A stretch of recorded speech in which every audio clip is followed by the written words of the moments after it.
உயிரினும் மேலான தேசிய தோழர்களே வணக்கம். பெருந்தலைவர் காமராஜர் அவர்களுடைய பிறந்த நாளை கொண்டாட இருக்கிறோம். இந்திய சமூகத்தில் இருந்த சமூக வேறுபாடுகளை கடந்து தடைகளை தகர்த்தெறிந்து வெற்றியின் சிகரத்தை அடைந்த மாபெரும் தமிழர் பெருந்தலைவர் காமராஜர். நான் ஒரு புகைப்படத்தை சமீபத்தில் பார்த்தேன். பெருந்தலைவர் அவர்கள் ஒரு நாற்காலியில் கால் மேல் கால் போட்டு அமர்ந்திருக்கிறார். அவருக்கு இடதுபுறம் மொராஜி தேசாய் அவர்களும் வலதுபுறம் அன்னை இந்திரா காந்தி அவர்களும் நின்று கொண்டு அவரை பார்த்து வணக்கம் தெரிவிக்கிறார்கள். பிரபஞ்சத்திலேயே கிடைக்க முடியாத ஒரு அற்புதமான புகைப்படம் அது. ஏனென்று சொன்னால், சோழர்களுக்கு பிறகு தமிழக எல்லையை தாண்டி இந்திய துணைக்கண்டத்திலும் உலகத்திலும் ஒரு புகழ்பெற்ற தமிழராக பெருந்தலைவர் காமராஜர் அவர்கள் விளங்கினார்கள். அது சாதாரண விஷயம் அல்ல. வாழ்க்கையில் ஒன்றுமே இல்லாதவர், இருப்பதற்கு வீடு இல்லாதவர், கூரை வீட்டிலே பிறந்தவர், மறு உடை இல்லாதவர், மறுவேளை உணவிற்கு என்ன செய்வது என்று தெரியாமல் தவித்தவர். அதை போன்ற ஒரு இளம் மேல் வீரராக திகழ்ந்த பெருந்தலைவர் அவர்கள் இந்தியாவினுடைய மிக உயர்ந்த பொறுப்புகளை வகித்தார். செல்வந்தர்கள், நில உடைமையாளர்கள், தொழிலதிபர்கள், அறிஞர்கள், உயர்குடி பெருமக்கள் அல்லது வெளிநாடுகளில் சென்று சட்டம் பயின்றவர்கள்தான் இந்திய அரசியலில் கோலோச்ச முடியும் என்கின்ற சூழ்நிலையை மாற்றி ஆரம்ப கல்வி மட்டுமே சென்று படித்த தலைவர் இந்தியாவினுடைய அகில இந்திய காங்கிரஸ் கட்சியினுடைய தலைவராக, தமிழக முதலமைச்சராக வெற்றிகரமாக செயல்பட்டார். அவருடைய பணிகளிலேயே சிறந்த பணி, தமிழ் சமூகம் வளர வேண்டும் என்று சொன்னால் இரண்டு விஷயங்களை அவர்கள் கடைபிடிக்க வேண்டும். ஒன்று, மது அருந்துவதை நிறுத்த வேண்டும். இரண்டாவது, அனைவருக்கும் தரமான கல்வி வேண்டும்.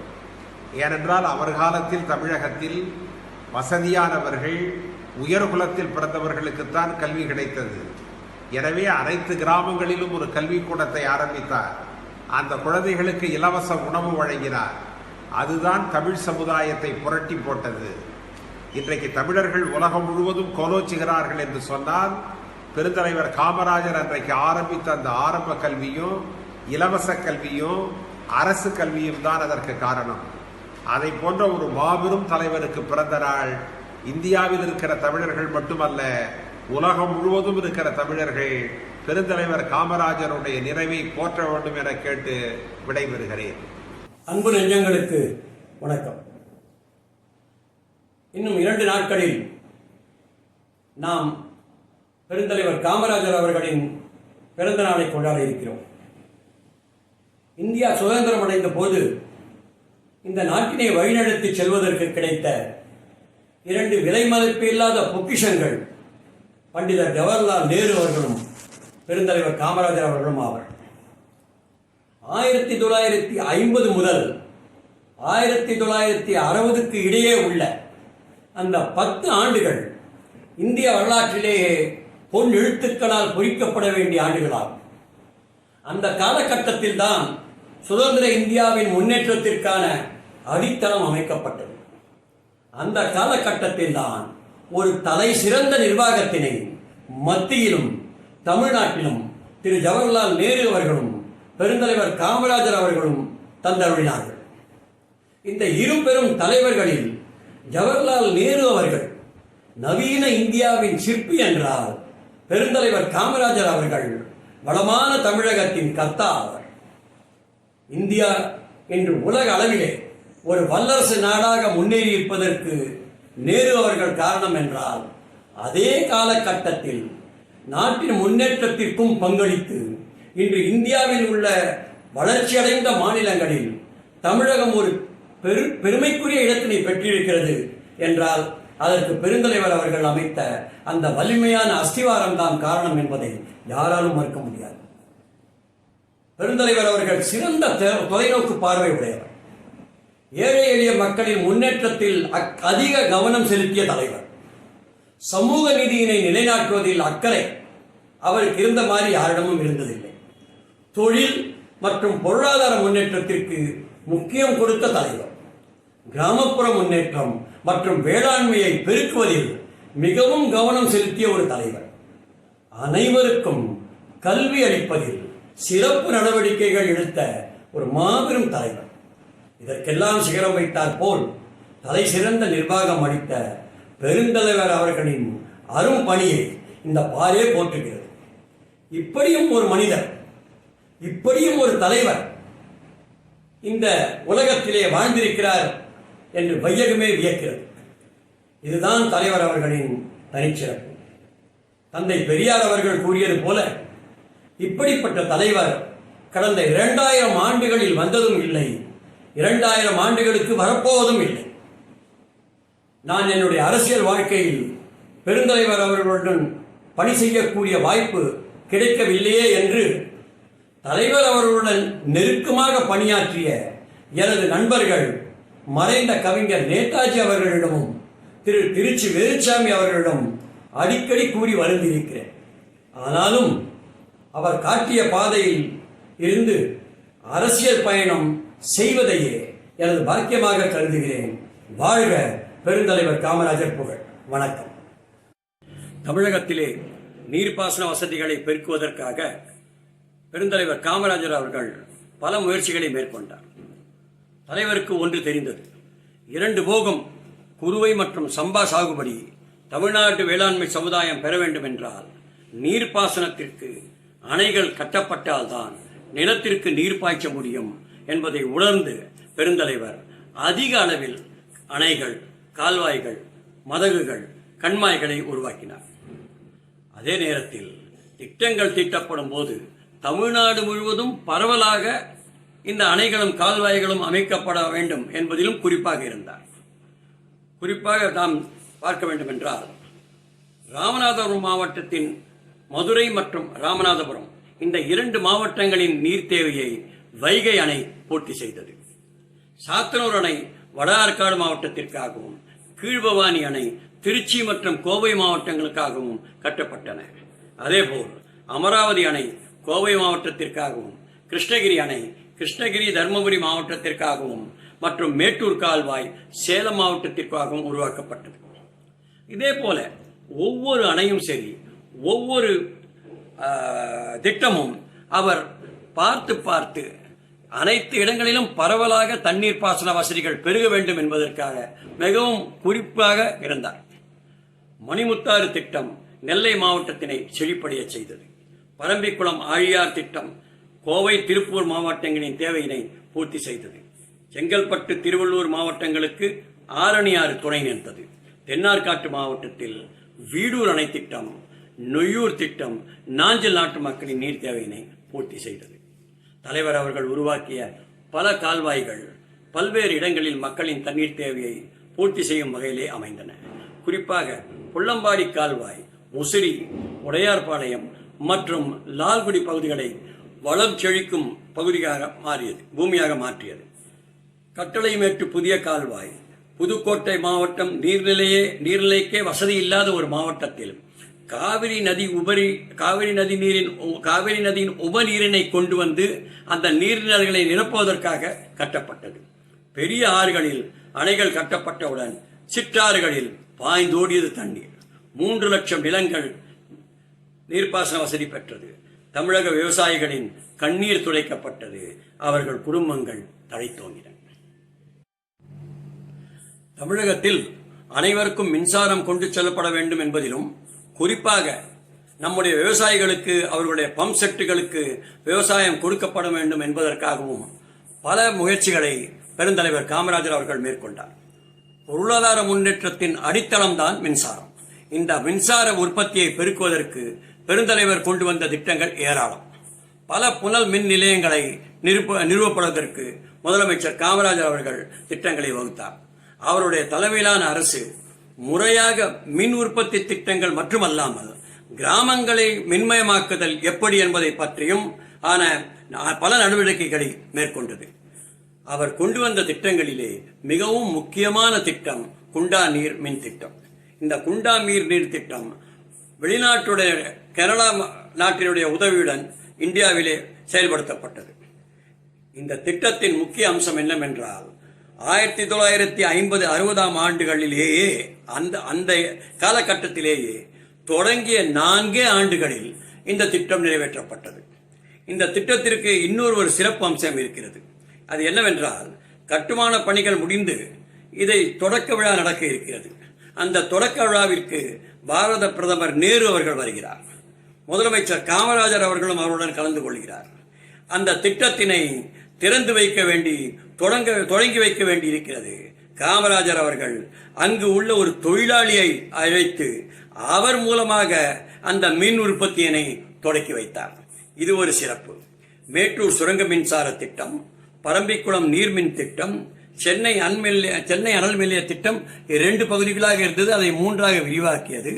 சமயநல்லூர் அனல் மின் நிலைய திட்டம் என்றெல்லாம் பல திட்டங்களை கொண்டு வந்த திரு காமராஜர் அவர்களுக்கு முத்தாய்ப்பு வைத்தால் போல் அமைந்ததுதான் நெய்வேலி அனல் மின் நிலைய திட்டம் மற்றும் கல்பாக்கம் அணு மின் நிலைய திட்டம்.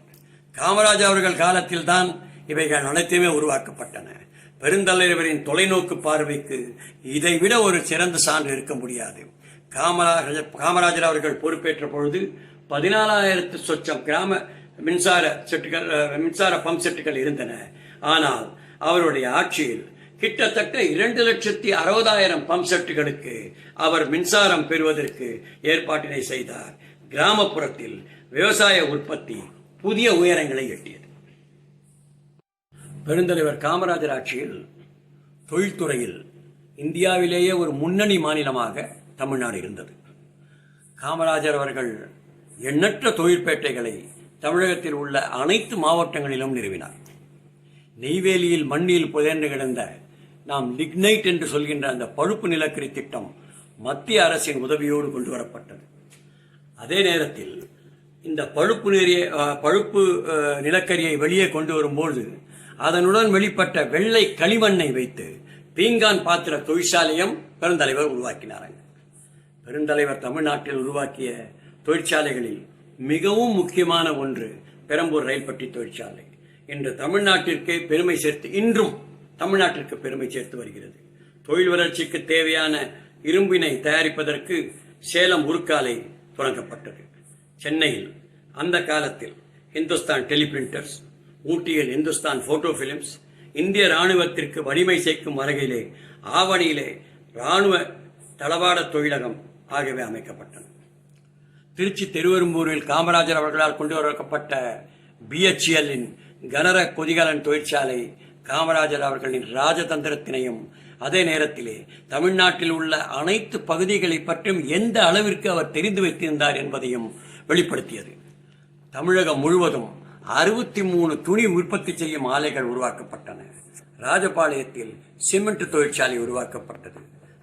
பெருந்தலைவர் அவர்கள் காலத்தில் தான் சர்க்கரை ஆலைகள் கள்ளக்குறிச்சி, ஆம்பூர், மோகனூர், பெட்டவாய்த்தலை, படாளம், படமாதிமங்கலம், லால்குடி, பெண்ணாடம், சமயநல்லூர், உடுமலைப்பேட்டை ஆகிய இடங்களில் தொடங்கப்பட்டது. காமராஜர் அவர்கள் பெருமளவில் தனியார் துறையில் தொழிற்சாலைகளை தொடங்க அனுமதி அளித்து அவர்களுக்கு வேண்டிய அனைத்து உதவிகளையும் செய்து கொடுத்தார். அப்படி வந்த அந்த நிறுவனங்கள் தான் சென்னையிலே வந்த ராயல் என்ஃபீல்டும், சென்னையிலே இருந்த ஸ்டாண்டர்ட் மோட்டார்ஸ் நிறுவனம், மோட்டார் வாகனம் தயாரிப்புக்கான நிறுவனங்கள், TI சைக்கிள்ஸ் என்ற நிறுவனம் மிதிவண்டி தொழிற்சாலை அம்பத்தூரிலே தொடங்கப்பட்டது.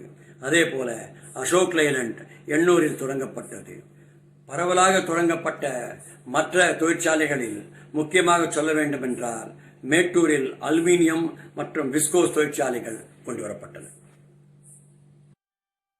தமிழகத்தில் உள்ள அனைத்து மக்களுக்கும் மின்சாரம் கிடைக்க வேண்டும் என்பதற்காகவும், குறிப்பாக நம்முடைய விவசாயிகளுக்கு அவர்களுடைய பம்ப் செட்டுகளை அவர்கள் தண்ணீர் இறைப்பதற்காக பயன்படுத்துவதற்காக மின்சாரம் சென்று அடைய வேண்டும் என்பதற்காகவும் மின்சார உற்பத்தியில் பெருந்தலைவர் அவர்கள் பெரும் முயற்சிகளை எடுத்துக்கொண்டார். அதே நேரத்தில் பொருளாதாரத்தின் அடிப்படையும் மின்சாரம்தான் என்பதையும் பெருந்தலைவர் அவர்கள் நன்கு புரிந்து வைத்திருந்தார். ஆகவே தான் மின்சார உற்பத்தியை பெருக்குவதற்கு பெருந்தலைவர்கள் கொண்டு வந்த திட்டங்கள் ஏராளம். அன்று புனல் மின்சார நிலையங்கள் நிறைய நிறுவப்படுவதற்கு வாய்ப்பு இருந்ததால் அதிலே மிகவும் கவனம் செலுத்தினார் முதலமைச்சர் காமராஜர் அவர்கள் அதற்கான திட்டங்களை வகுத்தார். அவருடைய தலைமையிலான அந்த அரசு முறையான மின் உற்பத்தி திட்டங்கள், அதே நேரத்திலே கிராமப்புறங்களை மின்மயமாக்குதல் ஆகியவற்றை மேற்கொண்டனர். இதிலே முக்கியமான ஒரு கொண்டு வந்த அவர் திட்டம் குண்டா நீர்மின் திட்டம். இந்த திட்டம் கனடா நாட்டு மக்களின், கனடா நாட்டில் உள்ள தொழில் வல்லுநர்களின் அவர்களுடைய கூட்டுறவில் இது அமைக்கப்பட்டது. தொழில்நுட்பத்திலே குண்டா என்பது ஒரு அந்த காலத்தில், அதாவது 1955-56 ஆண்டில் ஒரு தொழில்நுட்பத்திலே ஒரு புரட்சி நடந்தது என்றே சொல்லலாம். இந்த குண்டாவை பற்றி கூறும்போது நாம் அதை எப்படி அது திறந்து வைக்கப்பட்டது என்பது ஒரு தனி கதை. அது காமராஜர் அவர்களுக்கும் ஜவஹர்லால் நேரு அவர்களுக்கும் இருந்த அந்த நட்பு எல்லோருக்கும் தெரியும். ஆரம்பித்த 4 ஆண்டுகளிலேயே அதனுடைய கட்டுமான பணிகள் முடிந்து குண்டா மின்சாரத்தை நமக்கு தருவதற்கு, மக்களுக்கு கொடுப்பதற்கு, உற்பத்தி செய்வதற்கு தயாராகிறது.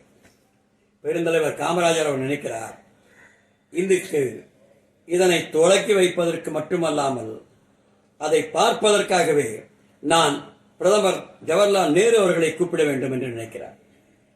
அவரை அழைக்கிறார். காமராஜர் கூப்பிட்ட பிறகு ஜவஹர்லால் நேரு அவர்கள் அதை மறுக்க முடியும்? நான் வரேன் அப்படின்னு சொல்லியிருப்பார். அதற்கான நாளும் வருகிறது. எல்லாம் தயாராக இருக்கிறது. மின்சார உற்பத்தியை ஒரு பட்டனை அமுத்துவதன் மூலம் தொடங்க வேண்டும். பெருந்தலைவர் அவர்கள் தமிழகம் வருகிறார். தமிழகத்தில் ஜவஹர்லால் நேரு அவர்கள் தமிழகம் வருகிறார். பெருந்தலைவர் அவர்களை வரவேற்று நாம் குண்டா செல்வோம் என்று இருவரும் குண்டா செல்கிறார்கள். இப்பொழுது மேடை அமைக்கப்பட்டு எல்லாம் தயாராக இருக்கிறது. தலைவர் அவர்களும் நேரு அவர்களும் மேடையிலே அமர்கிறார்கள். அப்பொழுது தலைவர் அவர்களும் நேரு அவர்களும் ஏதோ பேசிக்கொண்டு இருவருமே சிரித்துக் கொள்கிறார்கள். மற்றவர்கள் அதை கவனிக்கிறார்கள். மற்றவர்களுக்கு மிக மகிழ்ச்சியாக இருக்கிறது. இருவரும் தலைவர்கள் இவ்வளவு அந்யோன்யமாக இருப்பது என்பது தமிழக மக்களுக்கு ஒரு மிகப்பெரிய மகிழ்ச்சியை தருகிறது. அந்த அதிகாரி, இந்த தொடக்க விழாவினை ஒருங்கிணைத்த அந்த அதிகாரி இப்பொழுது இந்த குண்டா மின் திட்டம் தொடங்கி வைக்கப்படும், இந்த பட்டனை அமைத்து தொடங்கி வைப்பார் என்று கூறிவிட்டு யார் அதனை தொடங்கி வைக்கப் போகிறார் என்பது அவருக்கு தெரியாது. மக்களிடையே ஒரு சலசலப்பு. சிலர் இதை பிரதமராகிய ஜவஹர்லால் நேரு அவர்கள் தான் துவக்கி வைப்பார் என்று பேசுகிறார்கள். ஒரு சிலர் தலைவர் அவர்களுக்கும் ஜவஹர்லால் நேரு அவர்களுக்கும் உள்ள நட்பினால் ஜவஹர்லால் நேரு அவர்கள் தலைவரையே தொடங்கி வையுங்கள் என்று சொன்னாலும் சொல்லுவார் என்று கூறுகிறார்கள். அதிகாரி அவர்கள் பெருந்தலைவர் காமராஜர் அவர்களை பார்க்கிறார். காமராஜர் நேருவிடம் குனிந்து ஏதோ பேசிவிட்டு மேடையில் இருந்து ஒரு 50 அடி தூரத்தில் நிற்கும் ஒரு நபரை அழைக்கிறார். அவர் யார் என்று பார்த்தால் அந்த கட்டுமான திட்டத்திலே தன்னை ஈடுபடுத்திக் கொண்ட ஒரு தொழிலாளி. சரி, அவரிடம் ஏதோ கேட்க விரும்புகிறார் போல் இருக்கிறது என்பதற்காக அவரை அதிகாரிகள் அழைத்து வருகிறார்கள். அவரும் பயத்தோடு வருகிறார். ஒரு முதலமைச்சர் அழைக்கிறார் என்ற பயத்துடன். காமராஜர் அவரை மேடை மேல் ஏற்றி அவர் தோளிலே கையை போட்டு ஜவஹர்லால் நேரு அவர்களிடம் ஏதோ கூறுகிறார். ஜவஹர்லால் நேரு அவர்களும் சிரித்துக்கொண்டே அந்த தொழிலாளியை அழைத்துக் கொண்டு போய் அவரிடம், நீங்கள் தான் இந்த பட்டனை நீங்கள் அமுத்தி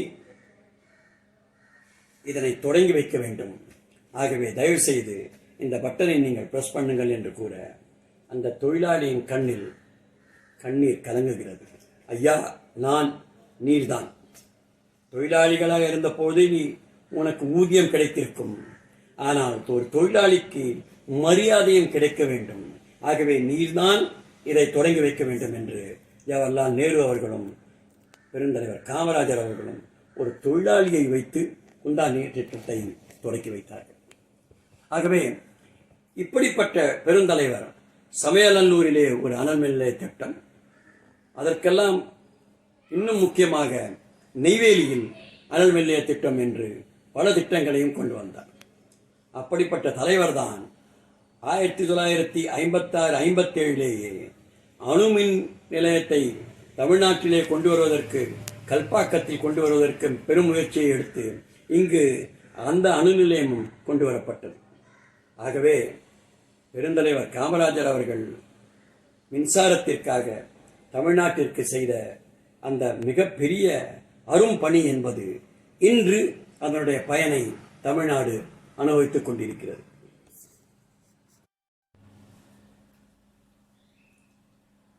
தலைவரின் ஆணைக்கு இணங்க திரு வெங்கட்ராமன் அவர்கள் ஜப்பானிலிருந்து வந்திருந்த அந்த தொழில் வல்லுநர்களுடன் பேச்சுவார்த்தை நடத்தி அந்த 10 இடங்களில் சர்க்கரை ஆலைகள் அமைப்பதற்கான அந்த ஒப்பந்தங்கள் தயாராகின.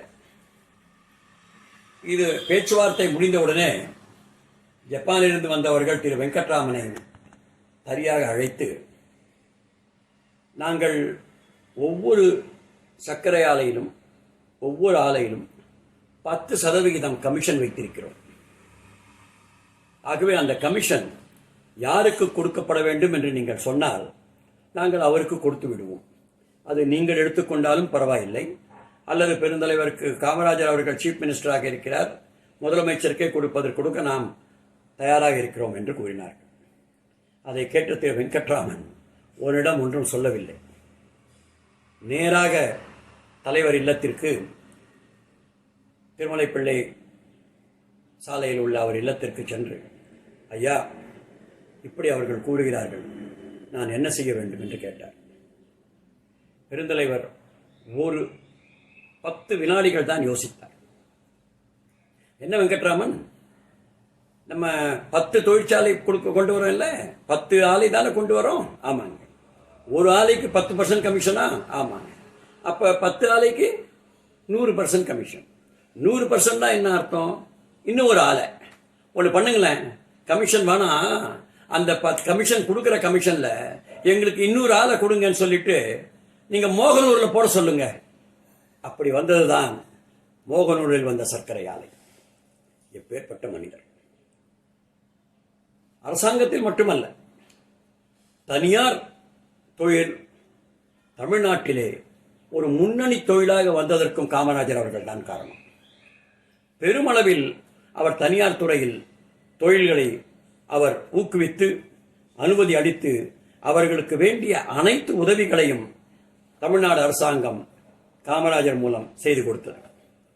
சென்னையில் அன்று பார்த்தீர்களானால் ராயல் என்ஃபீல்டு, அதற்கு பிறகு ஸ்டாண்டர்ட் மோட்டார்ஸ், இந்த 2 நிறுவனங்களுமே மோட்டார் வாகனம் தயாரிக்கும் நிறுவனமாக மிக பெரிய அளவிலே வளர்ந்தது.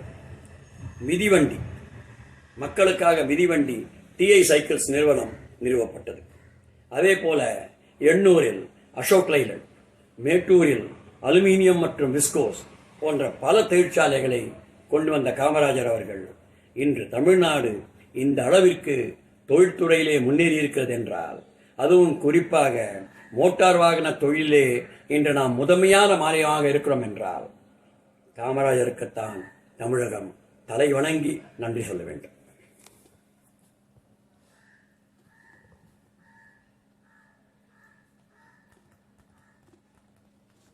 இல்லையா?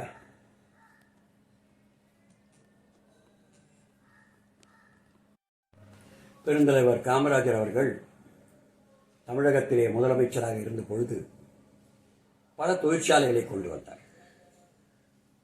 மின்சாரத்திலே ஒரு புரட்சியை ஏற்படுத்தினார்.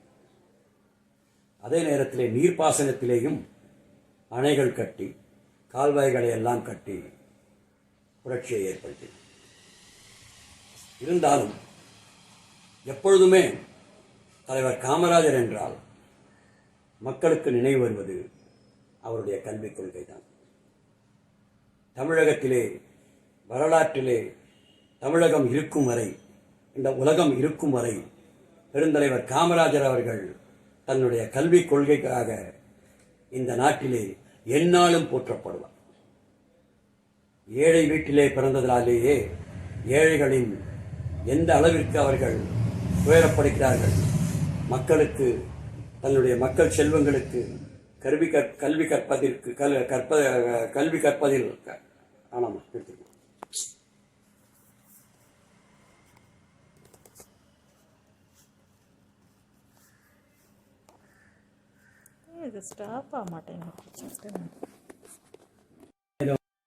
தலைவர் அவர்கள் ஒரு ஏழை குடும்பத்திலே பிறந்ததால் ஏழை மக்கள் தங்களுடைய மக்கள் செல்வங்களுக்கு கல்வி கற்பிப்பதில் எவ்வளவு துயரப்படுகிறார்கள், எவ்வளவு கஷ்டப்படுகிறார்கள் என்பதை நன்கு அறிந்திருந்தார். ஆகவே தான் அவருடைய கல்விக் கொள்கை ஏழை எளிய மக்களுக்கு, கிராமப்புற மக்களுக்கு கல்வியை எப்படி கொண்டு செல்வது என்பதிலேயே மிகவும் கவனமாக இருந்தது. ஐயா அவர்கள் கொண்டு வந்த அனைத்து திட்டங்களிலும் தனித்துவம் பெற்றது என்று மக்களால் போற்றப்படுகிறது அவருடைய கல்விக் கொள்கை. கல்வியில் ஒரு மிகப்பெரிய புரட்சியை உருவாக்கியவர் தலைவர் காமராஜர் அவர்கள். இன்று தமிழகம் கல்வியிலும், கணினியிலும், மருத்துவத்திலும், மென்பொருள் என்று நாம் சொல்லக்கூடிய சாஃப்ட்வேரிலும் உலகிற்கே ஒரு வழிகாட்டுகிறது. நம்முடைய இளைஞர்கள் அந்த குறிப்பாக சாஃப்ட்வேர் என்று சொல்லக்கூடிய மென்பொருளில் இன்று உலகத்தில் உள்ள அனைத்து நாடுகளிலும் முதலிடத்தை பிடித்திருக்கின்றனர். இதனுடைய முழு பெருமையும் கல்வி கண் திறந்த கர்ம வீரர் காமராஜர் அவர்கள் ஏசார். தன்னுடைய ஆட்சி காலத்தில் தமிழ்நாட்டில் உள்ள ஒவ்வொரு கிராமத்திலும் கல்வியை கொண்டு சேர்த்தார். முதலில் அவர் தமிழ்நாட்டில் உள்ள அனைத்து பஞ்சாயத்து யூனியன்களிலும், அதாவது ஊராட்சி ஒன்றியங்களிலும் ஒரு பள்ளியை நிறுவ வேண்டும் என்று நினைத்தார். அதற்கு பிறகுதான் அது போராது என்று தெரிந்த பிறகு 300 பேர் உள்ள ஒவ்வொரு கிராமத்திலும் பள்ளிகள் தொடங்கப்பட்டன. அதனுடைய காரணமாக தமிழ்நாட்டில் பள்ளி இல்லாத கிராமங்களே இல்லாமல் போனது. அதுதான் அவருடைய மிகப்பெரிய சாதனை. ஏழை எளிய மக்களின் குடும்பத்தினைச் சேர்ந்த மாணவ மாணவியர் அவர்களுக்கு பயன்படுகின்ற வரையில் இலவச கல்வி திட்டத்தை மாநிலம் எங்கும் அவர் அறிமுகப்படுத்தினார். தலைவர் அவர்களுடைய எல்லோருக்கும் கல்வி என்று அவருடைய கனவு, அந்த கனவு நிறைவேறியது. அதேபோல் மாணவ மாணவர்களுக்கு தேவையான சீருடைகளும் புத்தகங்களும் இலவசமாக வழங்கப்பட்டன. இதற்கெல்லாம் முத்தாய்ப்பு வைத்தால் போல் இலவச மதிய உணவு திட்டத்தினை உலகத்திலேயே முதல் முறையாக தமிழகத்திலே அறிமுகம் செய்துவிட்டார். இந்த புரட்சி திட்டத்தின் மூலம் அனைத்து பள்ளிகளிலும் உள்ள ஏழை எளிய மாணவ மாணவியரின் பசிப்பிணியை போக்கி அவர்கள் கல்வியிலே கவனம் செலுத்த செய்தார். தன்னுடைய ஆட்சி காலத்தில் 30,000 ஆரம்ப பள்ளிகளையும் 1500க்கும் மேல் மேல்நிலைப் பள்ளிகளையும் பெருந்தலைவர் அவர்கள் நிறுவினார். அதோடு நிற்கவில்லை. தமிழ்நாட்டின் முன்னேற்றத்திற்காக, மாணவ மாணவர்களின் வாழ்வாதாரத்திற்காக, தொழிற்கல்விக்காக பொறியியல் கல்லூரிகள், தொழிற்கல்விக்காக பல தொழிற்பயிற்சி கூடங்களும் நிறுவப்பட்டன. மருத்துவக் கல்லூரி, கால்நடை மருத்துவக் கல்லூரி, விவசாய கல்லூரிகள், பல்கலைக்கழகங்கள் ஆகியவற்றையும் காமராஜர் தமிழ்நாட்டில் கொண்டு வந்தார். கல்வி என்று இந்த நாட்டிலே என்று அந்த வார்த்தை வந்தாலும் காமராஜர் என்ற அந்த வார்த்தை அதனுடன் ஒட்டி வரும் என்பதில் சந்தேகமில்லை. ஏழையாக பிறந்து, ஏழையாக வளர்ந்து, ஏழையாக வாழ்ந்து, ஏழையாக ஆண்டு, ஏழைகளுக்காக ஆண்டு, ஏழையாகவே மாண்டு போன ஏந்தல் தலைவர் காமராஜரின் பிறந்த நாள். அந்த தலைவனுடைய பிறந்த நாள் வருகிற போது நன்றியுள்ள தமிழன் ஒவ்வொருவரும் அவரை நினைக்காமல் இருக்க முடியாது. மற்றவர்களுக்கெல்லாம் நினைவு சின்னங்கள் தேவை. ஆனால் இந்த அற்புத தலைவனுக்கு தமிழகமே ஒரு நினைவு சின்னம்தான். தமிழ்நாட்டில் இருக்கக்கூடிய எந்த அணையினுடைய மதகுகள் திறந்தாலும் அதிலிருந்து துள்ளி விழுகின்ற நீர்த்துளிகள் கூட காமராஜ் காமராஜ் என்றுதான் விழும்.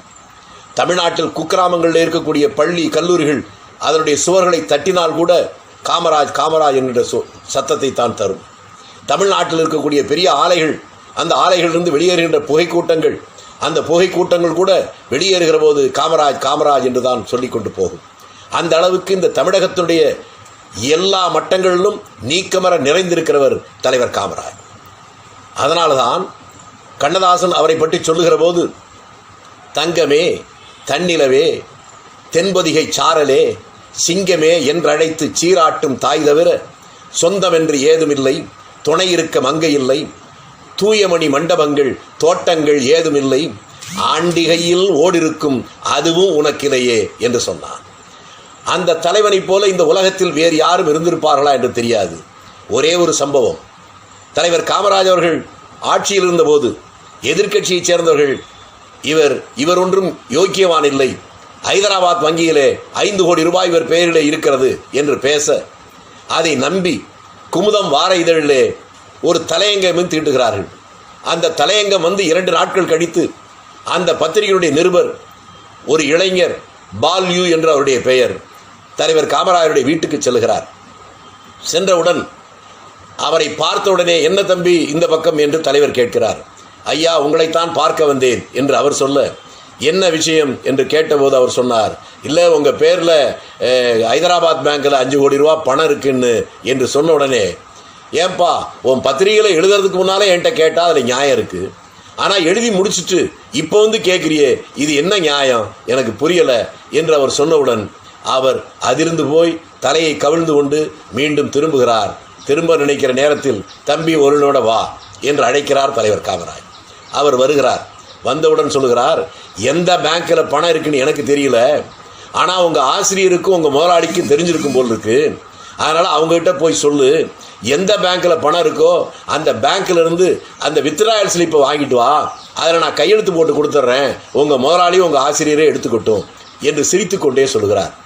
இப்படி சொல்லுகின்ற திராணி, இப்படி சொல்லுகின்ற நேர்மை, இப்படி சொல்லுகின்ற வாய்மை உலக வரலாற்றில் எந்த ஒரு ஆட்சியாளனுக்கும் இருந்திருக்குமா என்று எனக்கு புரியவில்லை. அவரை பொறுத்தவரையில் அவருடைய நேசித்தவர்கள் அவரை சொன்னது மட்டுமல்ல, அவரை எதிர்த்தவர்கள் கூட அவரை பற்றி என்ன சொன்னார்கள் என்பது நாம் கவனிக்கப்பட வேண்டிய ஒன்று. மறைந்த இந்தியாவுடைய பிதாமகன் நேருபிரான் அவர் வாழ்க்கையில் ஒரு கொள்கையை வைத்திருந்தார். அந்த கொள்கைதான் உயிரோடு இருக்கிற எவருடைய சிலையையும் திறந்து வைப்பதில்லை என்கின்ற கொள்கை. ஆனால் அதற்கு மாறாக அவர் வாழ்க்கையில் ஒரே ஒரு முறை ஒரு சிலையை உயிரோடு இருக்கிறவருக்கு திறந்தார் என்றால், சென்னையில் இருக்கக்கூடிய ஜிம்கானா கிளப்புக்கு முன்னாலே இருக்கக்கூடிய தலைவர் காமராஜருடைய சிலை. அந்த சிலையை திறந்து வைத்து பேசுகிற போது அவர் சொல்கிறார், நான் உயிரோடு இருக்கிற எவருடைய சிலையும் திறந்து வைக்க வேண்டும் என்று நான் விரும்பியதில்லை, அதை ஒரு கொள்கையாக வைத்திருந்தேன், அது கூடாது என்று நினைத்தேன். ஆனாலும் காமராஜருடைய சிலையை நான் திறக்கிறேன் என்று சொன்னால் அதற்கு ஒரே ஒரு காரணம், இந்த மனிதன் மீது எனக்கு இருக்கிற நேசம், பாசம், அன்பு, அவர் மீது இருக்கிற மரியாதை, அதை காட்டுவதற்கு வேறு வழி தெரியவில்லை, அதற்காக என் கொள்கையை ஒத்தி வைத்துவிட்டு அவருடைய சிலையை திறந்து வைத்தேன் என்று அவர் சொன்னார். அதை போலவே அவரோடு பயணித்த தலைவர் மொராய் தேசாய், முன்னாள் பிரதமர். நேருபிரான் மறைந்தவுடன் மொராய் தேசாய் அவர் பிரதமராக வர வேண்டும் என்று நினைக்கிறார். அவரை வரவிடாமல் சாஸ்திரியை அந்த இடத்திலே அமர வைத்தவர் தலைவர் காமராஜ். சாஸ்திரி அவர்கள் மறைந்ததற்கு பின்னாலே மீண்டும் அந்த இடத்துக்கு வர வேண்டும் என்று மொராய் தேசாய் நினைக்கிறார். அப்போதும் மொரார்ஜி அவர்களை வராமல் இந்திரா காந்தி அம்மையாரை அந்த இடத்திலே அமர வைக்கிறார். ஆக 2 முறையும் அவர் பிரதமராக வருவதற்கே தடையாக இருந்தவர் தலைவர் காமராஜ். அப்படி ஒரு நிலைமை வந்தால் அவர் மீது எவ்வளவு கோபம் வந்திருக்க வேண்டும் அவருக்கு. ஆனால் நடந்தது வேறு. அந்த மொராய் தேசாய் தலைவர் காமராஜ் மறைந்ததற்கு பின்னாலே ஒரு முறை சொல்லுகிறார், என் வாழ்க்கையில் எனக்கு சரி என்று செய்ததை நினைத்ததை எப்போதும் நான் அதை செய்வதற்கு தயங்கியதே கிடையாது. என் வாழ்க்கையில் ஒரே ஒரு முறைதான் நான் மிகவும் நேசித்த, மிகவும் மதிப்பு வைத்த ஒரு நண்பருக்காக நான் நினைத்ததை, என்னுடைய மனதை மாற்றிக்கொண்டு அவருக்காக நான் என் சிந்தனையை மாற்றிக்கொண்டேன் என்று சொன்னார். அது என்னவென்று கேட்கிற போது அவர் சொன்னார், தலைவர் காமராஜர் மீது எனக்கு இருந்த அபரிமிதமான அந்த அன்பு, அந்த பாசம், அவர் மீது இருந்து இருக்கிற மரியாதை, அதனால்தான் அவர் பிரதமர் போட்டியிருந்து நீங்கள் ராஜினாமா செய்ய வேண்டும், விலகிக் கொள்ள வேண்டும் என்று சொன்னபோது எனக்கு விலகக்கூடாது என்று நினைத்தாலும் வாழ்க்கையில் முதன்முறையாக அவருக்காக அந்த போட்டியிலிருந்து விலகினேன் என்று சொல்வதிலிருந்தே மாற்று கருத்து இருந்தாலும், அவர்கள் பாதிக்கப்பட்டிருந்தாலும் இவருடைய நேர்மை மீது என்ன மரியாதை என்று தெரியும். அதை போல தமிழகத்திலே எல்லோருக்கும் தெரிந்த ஒரு மிகப்பெரிய தலைவர் தான் மறைந்த தமிழகத்துடைய முதலமைச்சர், திராவிட முன்னேற்ற கழகத்துடைய தலைவர் கருணாநிதி அவர்கள். அவர் ஒரு முறை தலைவர் காமராஜ் மறைந்ததற்கு பின்னால் ஒரு புத்தக வெளியீட்டு விழா நடக்கிறது. அந்த புத்தகம் ஆகட்டும் பார்க்கலாம் என்று காமராஜரை பற்றிய புத்தகம். அந்த புத்தக வெளியீட்டு விழாவிலே அவர் பேசியதை அப்படியே சொல்கிறேன். அவர் சொன்னார், எவ்வளவு பெரிய தலைவர் காமராஜர், எப்படிப்பட்ட உயரத்தில் இருந்தவர், அப்படிப்பட்ட மகத்தான தலைவனை நான் எப்படியெல்லாம் இழித்தும் பழித்தும் பேசியிருக்கிறேன். ஆனால் ஒரு முறை கூட நேரில் பார்க்கிற போது அதை தெரிந்ததைப் போல காட்டிக்கொண்டதில்லை. அவர் பார்வையில் கூட வித்தியாசம் இருந்ததில்லை. எப்போது பார்த்தாலும் பாசத்தோடு நன்னாக இருக்கிறீர்களா என்று கேட்பதை மட்டுமே அவர் வைத்திருந்தார். அப்படிப்பட்ட ஒரு தலைவரை பற்றி இப்போது நினைக்கிற போதுதான் என் மனம் வலிக்கிறது. புண்ணியவான் போய் சேர்ந்து விட்டார். அவருக்கு நான் செய்த பாவத்தினாலோ என்னவோ தெரியவில்லை, யார் யாரிடமோ இன்றைக்கு நான் அல்லாடி கொண்டிருக்கிறேன் என்று நான் தடுக்க சொன்னார். அப்படிப்பட்ட மாற்று கருத்து இருந்த எதிர்முகாமல் இருந்த அவர்கள் கூட இப்படி சொல்லியிருக்கிறார்கள். அது மட்டுமல்ல, அதே போல அதிமுகவுடைய தலைவராக நேற்றும் இன்றும் நாளையும் ஏற்றுக்கொள்ளக்கூடிய மறைந்த முதலமைச்சர் எம்ஜிஆர் அவர்கள், அவர் வாழ்க்கையில் திமுகவில் இருக்கும் போதும் சரி அதிமுகவில் இருக்கும் போதும் சரி எப்போதும் என் தலைவர் காமராஜ் என்பதை மட்டுமே சொல்லியிருக்கிறார். திமுகவில் அப்படி சொல்லுகிற நேரத்தில் எதிர்ப்பு குரல் வந்த போதும் தன்னை மாற்றிக்கொள்ளவில்லை. பத்திரிகையாளர்கள் கேட்டார்கள், உங்களுக்கு தலைவர் காமராஜர் என்றால் அண்ணா யார் என்று கேட்டார்கள். அப்பொழுது அண்ணா எனக்கு வழிகாட்டி என்று சொன்னார். அதை அவர் இறுதி மூச்சு அடங்குகிறவரை அதை மாற்றிக்கொள்ளவில்லை. இவருடைய கட்சியில் அல்ல, தனி கட்சியாக இருந்தும் எதிர்கட்சியில் இருக்கிற போதும் கூட அவருடைய மனதில் தலைவராக இருந்த ஒரே ஒருவர் காமராஜர் தான். அப்படிப்பட்ட காமராஜர் தமிழகத்தினுடைய மூலை முடுக்கெல்லாம் நீக்கமர நிறைந்திருக்கிறார்.